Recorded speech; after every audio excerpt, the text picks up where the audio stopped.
ดินแดนภูเขาไฟที่ดับมอดมาหลายห้อยปีถึงระดับความสูง 1,300 เมตรจากหน้าน้ำทะเล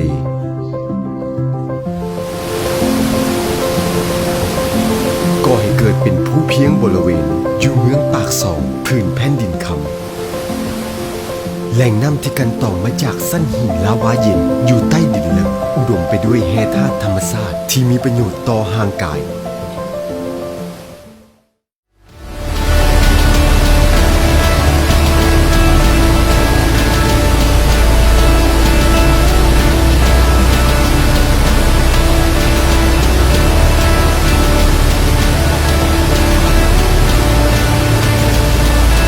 จึงได้กลายมาเป็นผลิตภัณฑ์น้ำดื่มแห่งความภาคภูมิใจของคนลาวทั่วประเทศ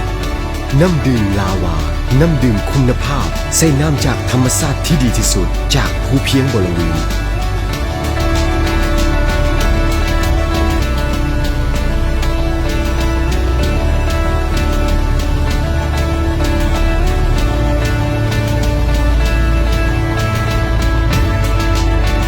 ผ่านขบวนการผลิตที่ทันสมัยใส่ใจทุกขั้นตอนการผลิต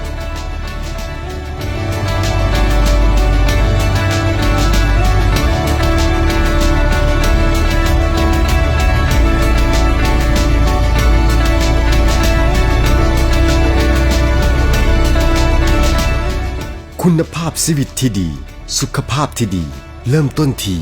น้ำดื่มลาวา